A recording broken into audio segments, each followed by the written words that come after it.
No livro Cabala Hermética, na introdução do livro, ele dizer que os conhecimentos místicos do judaísmo foram transmitidos através do tarô. Então, eu discordo diametralmente disso daí. Porque, assim, não é que eu diametralmente discordo disso daí. É porque tem muitos mitos, muitas lendas relacionadas com o tarô. Uma delas é essa história de que o tarô é originário do Egito. Cara, a primeira live minha fazendo live oracular, eu realmente vou tocar nesse assunto? Tá, vamos lá. Eu vou dar minha opinião, tá bem? Dê esse espaço para dar minha opinião a respeito dessa história. Eu esqueci o nome do maluco que começou a falar que o tarô tinha origem egípcia. Ele estava viajando no Egito, ele estudava e pesquisava a respeito do tarô, e ele estava numa roda de pessoas conversando. Eu imagino a galera, tipo assim, lá de boa, fumando um narguilé. Aí de repente chega um cara com umas cartas e fala assim: vocês conhecem isso daqui, essas cartas, essas lâminas aqui, tals?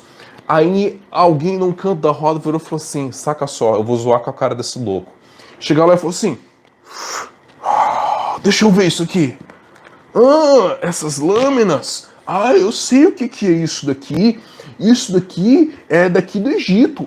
Tem origem aqui. Sim, tem um templo soterrado em algum lugar aqui do Egito, onde tem essas lâminas, cada uma delas numa das paredes desse templo.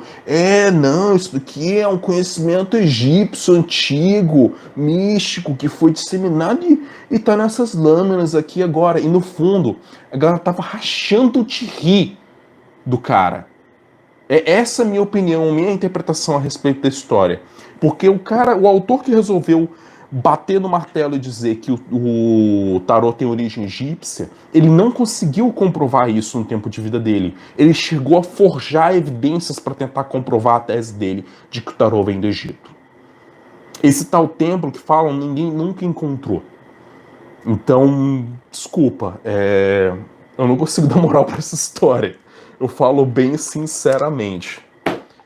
Eu não sei nem porque eu falei isso nessa live, mas vamos lá. Sou novo nessa área, o tarô tem a ver com o tipo de narrativa, já que ele se comunica através dos símbolos. Obrigado. Daniel, algumas pessoas fazem uma correspondência a respeito dos 22 arcanos maiores do tarô e a jornada do herói. Eu acho que essa correspondência é uma correspondência legal, é uma correspondência interessante, é uma correspondência que é didática porque ela explica alguma coisa. Mas tem mais. Se você se aprofundar, por exemplo, na história do tarô, você vai descobrir que o tarô, cada arcano também já foi chamado de trunfo. E existe um motivo para isso.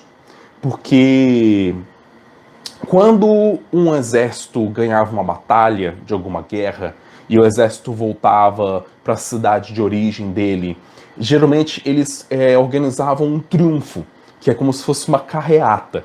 Só que nessa carreata existia uma ordem específica para serem colocadas os elementos da carreata. Então existia uma ordem específica para vir o general, existia uma ordem específica para vir os prisioneiros de guerra, existia uma ordem específica para vir os soldados do exército, existia uma ordem específica nessa carreata para vir os tesouros dos espólios de guerra que eles conseguiram. E, portanto, se você observar essa ordem dessa carreata, desses trunfos, que a gente chama, né, dessas passeatas, essas carreatas que eles faziam, combina muito com a narrativa que a gente tem dos arcanos maiores do tarô. Eu que não lembro exatamente de cabeça a ordem com as cartas, mas pesquisando a história do tarô você descobre isso. Então tem várias narrativas relacionadas, sim, com o simbolismo do tarô, principalmente. Existem também questões relacionadas com o I Ching. O I Ching é muito bacana, talvez eu faça uma outra live só para poder comentar a respeito dele, porque tem muita coisa para falar sobre o I Ching, porque o I Ching, ele bebe muito de uma mítica e de uma história da China.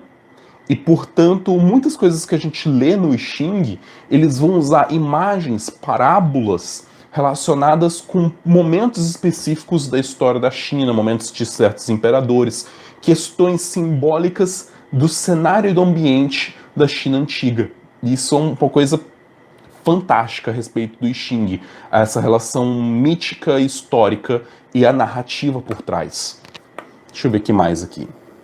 Me perdoa a falta de termos técnicos, mas você pode falar sobre cartas de baralho simples, pode se chamar de oráculo também? Amanda, tem pessoas que usam cartas de baralho simples como tarô. O que acontece?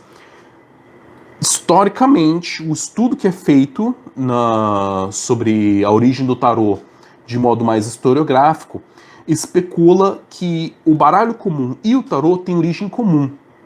Inclusive que os dois eram usados para jogos de cartas. E que em alguns momentos algumas pessoas começaram a usar cartas nos jogos, observando que elas precisavam ter um uso mais divino, ou um uso mais elevado, porque eram jogos que começaram a ser jogados na corte, por nobres, por reis. Então, alguns intelectuais do meio da época, principalmente os eclesiásticos, começaram a incutir algumas coisinhas, botar os 4 evangelistas representados nas cartas, além das cartas comuns do baralho comum, porque eles achavam que se é para um nobre jogar, se é para um rei jogar, tem que ser um jogo que tenha algum sentido enobrecedor e até mesmo religioso. Por isso começaram a se inserir. Os 22 arcanos do tarô não surgiram de uma vez. Ao longo da história você vai estudando, o tarô vai sendo construído, surgem os 4, surgem os grupos de 10, depois foi aumentando até chegar aos 22 arcanos maiores. Então não foi uma coisa dada, foi uma construção histórica e estima-se que foi sim a partir do baralho simples e dos jogos de cartas que foram sendo intercambiados entre as diferentes civilizações ali do norte da África e da... Tem uma coisa que eu nem lembrava que eu sabia. Vamos lá. Mas por que muitos têm preconceitos e acham o Lenormand algo inferior ao tarô? Lele, eu não sei. Assim, Lenormand não é tarô pela própria definição. É um baralho que eles chamam de baralho cigano, ou baralho de Lenormand. Eu não conheço tanto a respeito, eu não estudei. Por isso, eu não falo a respeito do que eu não estudei, eu não conheço. A única coisa que eu sei dizer é que as próprias pessoas que usam o baralho de Lenormand, eles afirmam e eles confirmam que não é considerado um tarô. Pelo motivo que eles dão. Então é melhor buscar com eles, mas eu não teria nenhum motivo para dizer por que é inferior.